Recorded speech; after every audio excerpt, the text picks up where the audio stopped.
recently, but I didn't like the amount of times that the thing that I personally should recognize him from. He played one of the kids in Die Hard 3, one of Samuel L. Jackson's nephews, and it was just like, for me, that's one of the things that he's most known for, and yeah, for him to have basically almost a leading role in this. It's interesting. It's good that they do that, as well as a lot of the other recognizable faces in this will be people that are recognizable to Australian audiences, but maybe not internationally, like Nicholas Hope, playing basically what kind of feels like a cameo.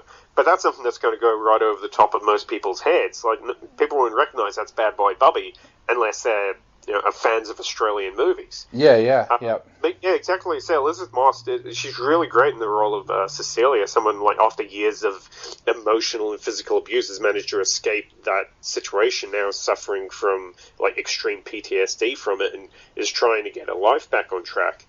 Like I said, granted, it's a odd approach to have an Invisible Man movie and then make the whole film based on his wife. And maybe, to be fair, this could have been a completely different movie based on the idea and not had the title of the Invisible Man.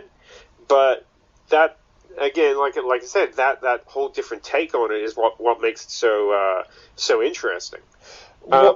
Going back the actual story is, I think an issue that the movie may have on repeat viewings or even initial viewings, if you're unfortunate enough to have watched the spoiler-filled trailers for the film that came out, is that the movie, I think the movie's at its best in the first half, where you're really not 100% sure whether Cecilia is actually being stalked by a psychotic and somehow invisible husband, or she really just is so messed up with PTSD that she's jumping at shadows and imagining things. I think that was a part of the movie that I found to be really interesting, and even though it's an Invisible Man movie, and like they could have given the game away right at the start. Leigh Whannell could have just shown you right from the start what's going on, but I thought that was really interesting. It really is quite late in the movie before it kind of drops the ball and shows you, not drops the ball, but before it actually reveals to you that, yes, she is being stalked by an invisible man. I think, like, after that point, the film is still great, but I thought maybe the first half, where you were never quite sure what was happening, I thought that might have been a little bit more interesting. Just as far as her life is slowly falling apart and things are happening, but she trying to go for a new job interview as an architect, and she brings out her portfolio, and there's nothing in it, and you don't actually see her filling her portfolio with her drawings or anything. Yeah. So when she opens up the portfolio, you're thinking, okay, has her invisible husband taken everything out, or to make her look crazy, or is she just actually crazy and she doesn't remember that she never put anything in there in the first place? She imagined that.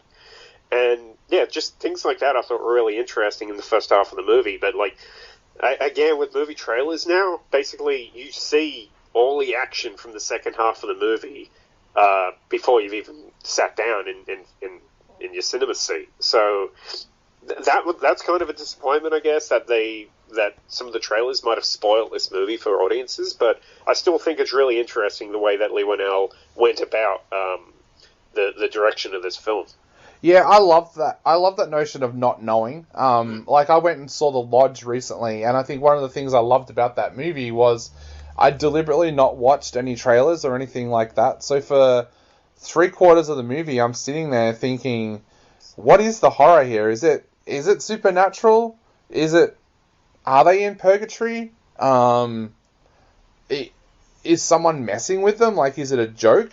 And that really added to the element of the movie, and it's like that in this film as well. Like, I guess, like, knowing the title is The Invisible Man, you kind of know that there's a horror kind of there, but you can see, like, why the different people around Cecilia think, oh, she's lost it. Like, she's seeing things that aren't there and stuff like that. But you also kind of marvel at the same time at, like, that yeah, this guy is doing this and making her look like she's absolutely crazy. Like, it's so well done in that way.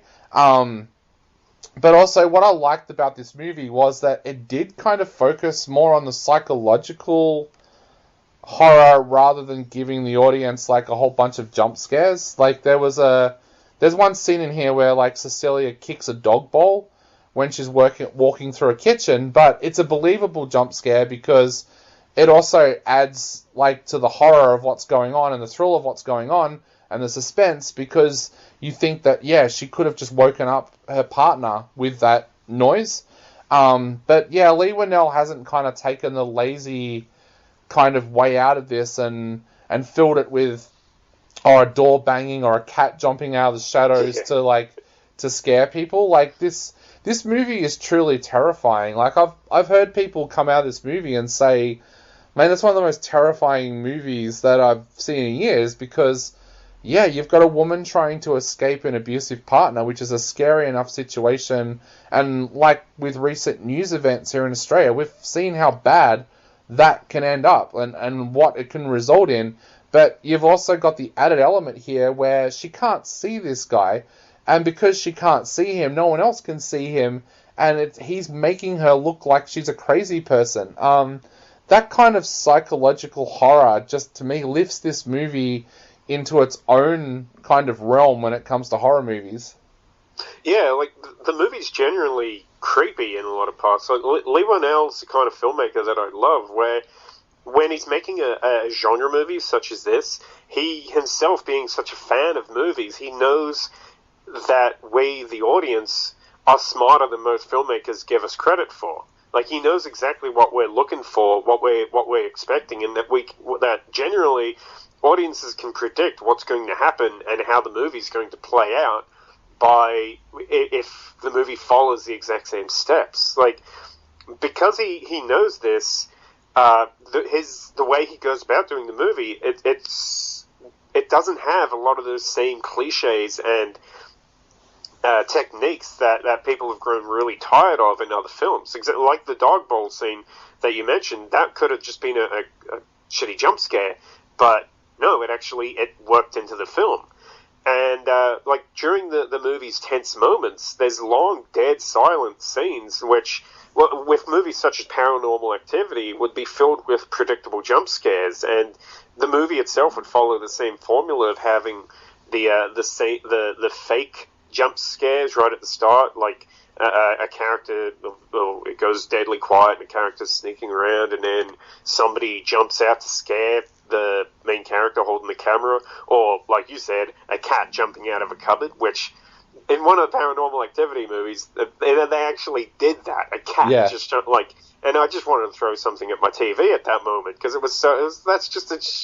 that's so lazy. Yeah. And then, like, the actual, like, jump scares at the end played out the same way. But here, those scenes play out differently and don't have any cheap jump scares. So when there actually is something scary on screen, when there actually is something that comes out at you, it has way more of an impact, because so many other times in the movie there's been that, like, real tense moment and where she's walking around the house, she thinks that there's somebody in there with her, and you're expecting, like, you're tense, you're expecting the door to open up and a friend to be coming in, like, to bash the door open. Hey, how you doing? You know, like, you're expecting that kind of stuff, but that doesn't happen. And just the way Leigh Whannell has made this movie work, it shows, like, he really, from the perspective of somebody who really loves movies and is a fan of movies, that he can make something that is totally new and original and stands out from the crowd. He's not just going to copy paste the exact same shit that we've seen a million times before. So yeah, that's what really makes this interesting. There's heaps of techniques as well throughout the film that he uses, not just in like the action scenes, which I really love the way that the action scenes in his previous movie Upgrade played out. It's just the way that he went about making that film. It really just really made the action, even though it was a cheap film, it really made the action so much more impact, so much more exciting. But yeah, in this movie, there's plenty of scenes where the scene is actually kind of shot from like an odd perspective, almost like there's supposed to be somebody there. Like you can see like Elizabeth Moss's character off to the side. She's not exactly where you would expect her to be when the camera is just focused on her. Like you would expect her to be in the center of the film, or to be on the right of the film looking left or whatever. But he goes about using certain film angles to make you feel like that there's somebody else in the room with her. Yeah, and it has that genuine, like, sometimes the camera will just pan up like for no reason. It's like it'll just pan up like that. It's focusing on somebody else, or like a character who isn't actually there, and it generally gives you this kind of creepy feeling that there's other things going on in the movie, because I mean it's so, for a horror movie where you don't have a whole bunch of jump scares in the thing, and you're basically having your character walking around a house looking at nothing, and then for a lot of time there's no like quote unquote payoff for that scene. He still managed to make those scenes really tense, and so yeah, he really has done an amazing job at this. Yeah, and I think like you nailed it before when you said that kind of thing is because this is it's a filmmaker who loves cinema himself. I had the luxury of actually interviewing Leigh Whannell about this movie, and I've interviewed him a few times now, and every time I interview him, you end up talking about this whole bunch of other movies that this guy loves, and I think that's one of the reasons why his movies work the way that they do, and like why you get unique things like the camera panning up to a character that's not there, is because this is a guy who has lived and breathed cinema since he was a kid. And also he's kind of grown up watching the movies like you and I loved. Like he's a similar age to us, so he's grown up watching like movies like Goonies and stuff like that, like from a very early age. He's also at that right age where he would have been like you or I, where parents would let you watch a movie that they would never like a parent would never let their kid watch today. Like, you could easily imagine like a young Leigh Whannell would have gone and got like all of Peter Jackson's early movies and like watched them when he was like really young, and that kind of stuff.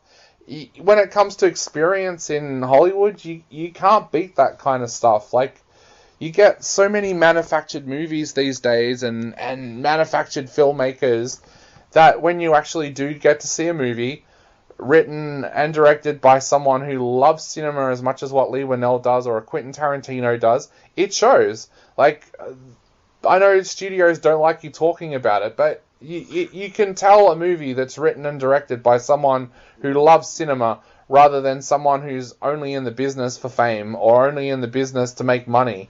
It tells on the screen, and yeah, at the end of the day, like, I want to use an example to describe that. You think about the Batman Begins trilogy with Christian Bale, and then compare it to what DC are doing now. And you've got a director there doing 3 movies in Nolan who loved Batman as a character, loved cinema, and that's why those 3 movies are superior to anything that DC are making these days, because the movies these days are being made for money. They weren't made because of a love of a character or a love of cinema. And that's what spoke to me all the way through The Invisible Man, and that's why I think it works as a retelling, because you're actually got this movie being directed by someone who loved that character as a kid and loves the genre.